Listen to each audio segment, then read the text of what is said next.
I'm Major Matthew Buzzard with the North Canton Police Department here in North Canton, Ohio. I want to thank everyone for coming out. From the active shooter incident this morning. We got a call at 8:50 for a injured person at the Versailles Garden Apartments. The caller kind of had broken English, so all we knew was somebody was injured. 2 minutes later, at 8:52, we received a phone call that they heard shots fired in the area. Our first officer was on scene at 8:55. He confirmed shots fired. We had two additional officers show up, and they went ahead and made entry into the victim's apartment. They located the victim in the hallway bleeding from multiple gunshot wounds. They called for medics. Medics entered the warm zone.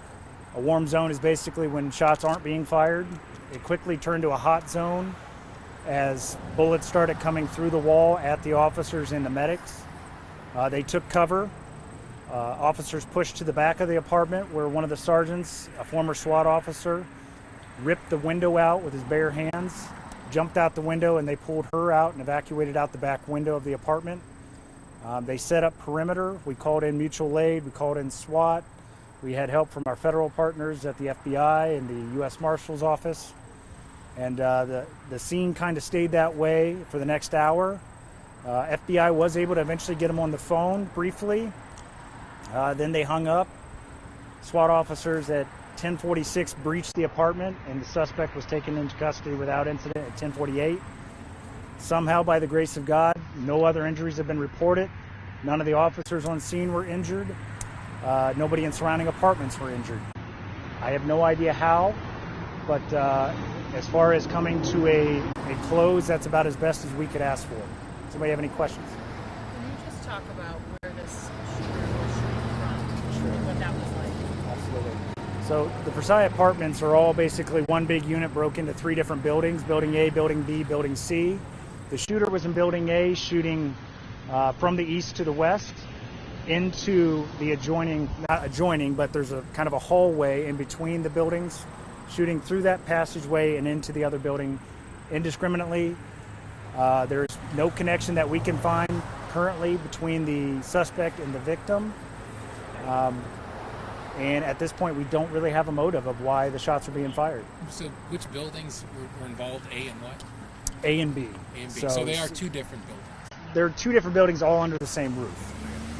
So, there's a roof line, a hallway, so it's a covered walkway basically. You have doors on this side, doors on this side. Suspect was in apartment A, and he was shooting westbound in apartment B, but did not know what he was shooting at. When you say apartment A, that houses a handful of actual complexes. Correct. Right? So you have it's all on the first floor. Building A has, apartment 1, 3, 5 as you go further down the hallway.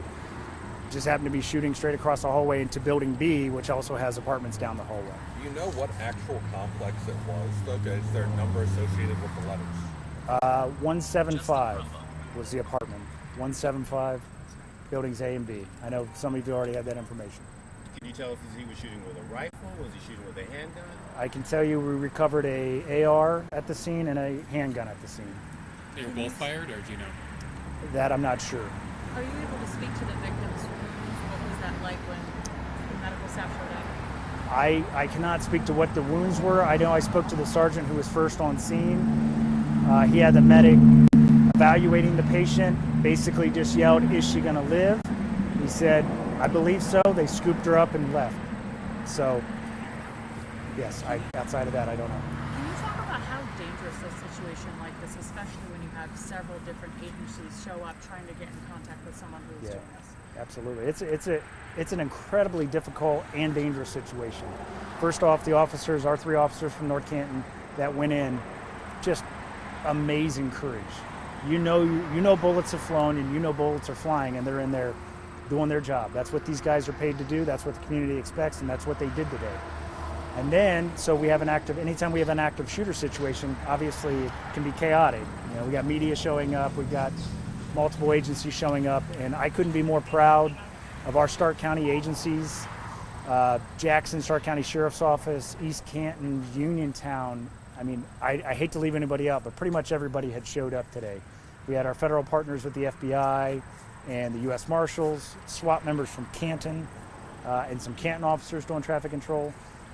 As far as today's events went, that was about as well as I could see going.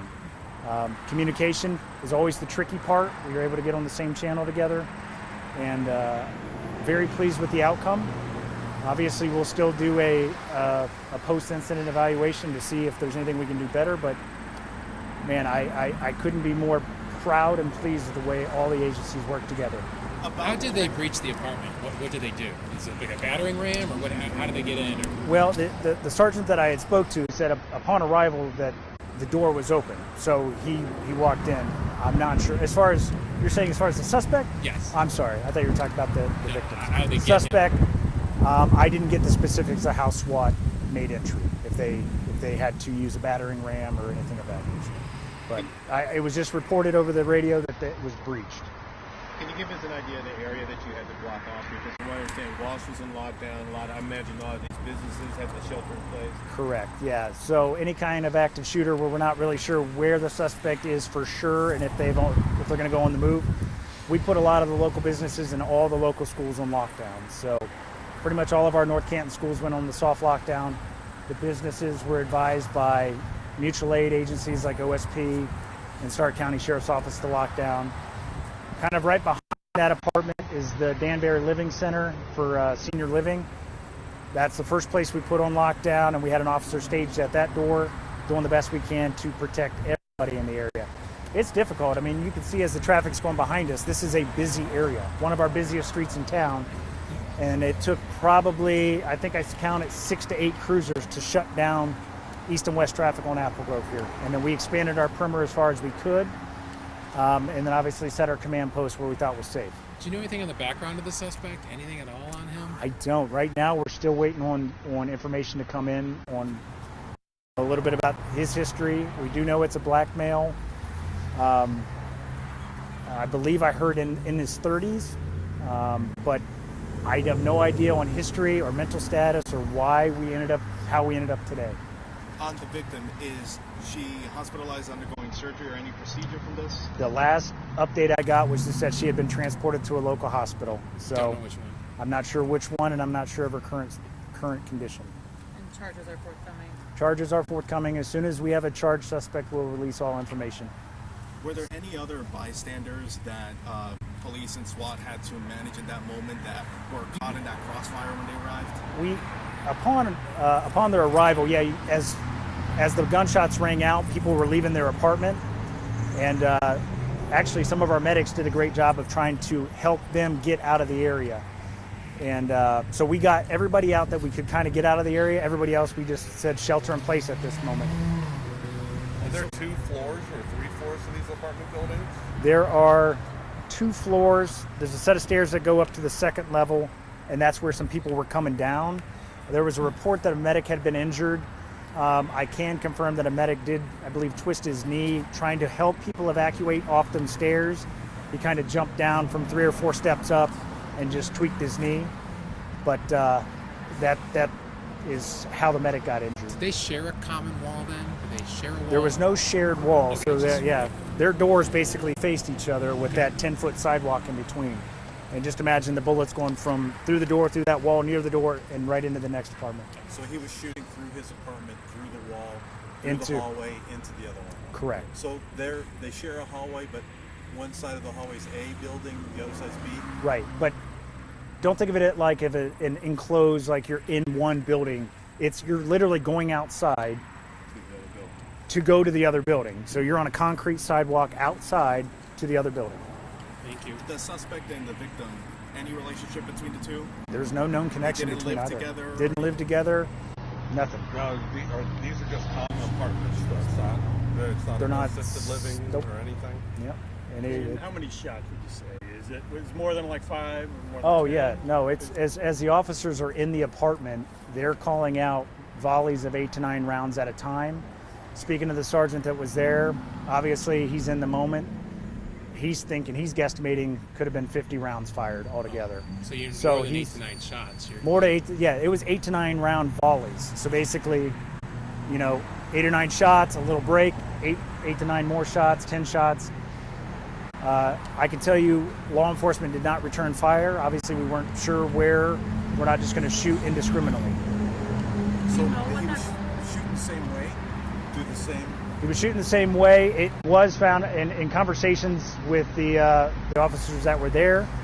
He believed to have also shot kind of south through a window or through a door into Toward you? towards the garage areas that's out in front of the building. So south, which would be towards us as we're standing from this way to this way.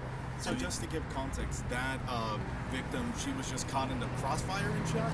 100%. She was just in the apartment and struck by stray bullets coming through the wall. I mean, given that many rounds, this could have been so much worse. Absolutely.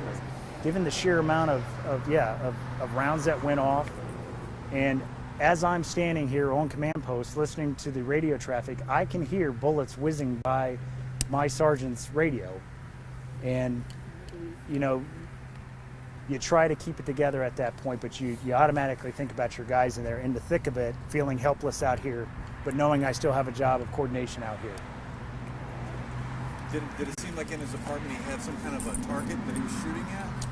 Nothing that he was Not just that I'm aware of. They shooting swept the apartment, just made sure no other persons or IEDs or any kind of explosives were found in the area, but I have not heard of any kind of a target or anything of that nature. So you're saying at least 50 shots.